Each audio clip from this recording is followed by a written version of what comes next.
Have you ever stopped to think about what a single day's news can actually tell you about a place? Well, we're about to find out.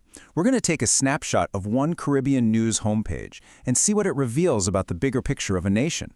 This isn't just about reading headlines. It's about breaking down a single moment in time to really get a feel for the complex reality behind the news. All right, so the day we're freezing in time is Wednesday, November 26th, 2025. This is our ground zero.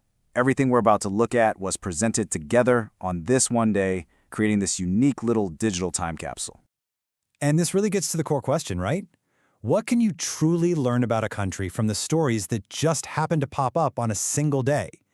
Is it an accurate reflection? Is it a distortion? Or is it maybe something in between? Let's dig in. Okay, so first things first, let's look at the raw material. We've pulled 5 key headlines that were all trending on the Carib Global News homepage on this particular day. And you'll see they cover a surprisingly wide range of topics. So here's the rundown. A public health emergency, a look at economic change, a violent, tragic shootout, and the death of a national icon. I mean, these things have no obvious connection to each other, but there they were, all sitting side by side on the same page. Let's break them down, one by one. First up, we've got a story about an immediate, very real crisis. This isn't some abstract political debate. We're talking about a direct threat to people's health. And that threat is an outbreak of leptospirosis. Now, if you're not familiar with it, it's a serious bacterial disease. The key thing to understand, as you can see here, is that it's all about contact with contaminated water or soil. And that leads us directly to the cause. And boom, here it is, a clear chain reaction. The health minister, Dr. Christopher Tufton, straight up connects the outbreak to the flooding that came after Hurricane Melissa. It's just such a powerful example of how an environmental disaster can quickly spiral into a public health emergency. But then, on the very same day, the news feed completely shifts gears and starts pointing toward the future. We actually have 2 different stories that show a country adapting to and, trying to grab a piece of the global digital economy. What's so interesting here is the contrast.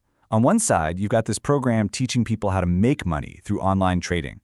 It's about building skills, about investing. And then on the other side, you've got a service that makes it easier for people to spend money on sites like Amazon. It's like 2 sides of the same digital coin, showing how people are engaging with this new economy in totally different ways all at once. Okay, so from public health and the economy, the news feed takes a really abrupt, really jarring turn into a story about crime and public safety. And this one is just plain stark. The setting here is so important.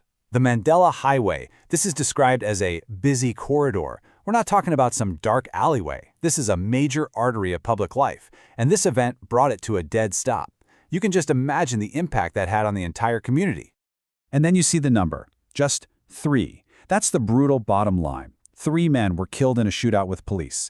That simple number, it just cuts through all the noise, It's not just a shootout. It's an event that cost human lives. And remember, this headline is sitting right next to stories about new business opportunities. The contrast is intense. And finally, the feed shifts again. From a story of life tragically cut short to a story about a life that was celebrated around the world. This headline marks a moment of national mourning, but also a moment to reflect on a cultural legacy that reached so far beyond Jamaica's shores. The headline really says it all. Jamaica has lost a giant. This is about the death of the reggae legend Jimmy Cliff. And this story isn't just about losing a musician. It's about losing a cultural ambassador, a person who was absolutely key in bringing Jamaican culture to the entire world. So, we have these 4 very different stories: a health crisis, economic innovation, violent crime, and a profound cultural loss. All right, now for the fun part. Let's put all the pieces back together and see what kind of picture emerges. So, you start with the immediate challenge. A nation grappling with the very real, very dangerous aftermath of a natural disaster. Then, layered right on top of that, you see people actively trying to build new futures for themselves in the digital world. And at the exact same time, the harsh reality of violence crashes into daily life in a really public and tragic way. And yet, woven through all of it, there's this incredibly deep sense of cultural identity and pride, something so strong that its loss is felt by everyone. And this is the big takeaway. A country is never just one thing. It's not just the postcard you see in a travel brochure, and it's not just the crime report you hear on the news. It's this complex, messy, sometimes contradictory mix of struggle and progress, of grief and ambition, and it's all happening at the same time. Which leaves us with one final thought, one that kind of brings it all back home. This was just a snapshot of one place on one day. But this process, the way stories are chosen, the way they're placed right next to each other, it happens everywhere, every single day. So the question to ask yourself is, how does that daily collage of news on your own screen shape the world that you see?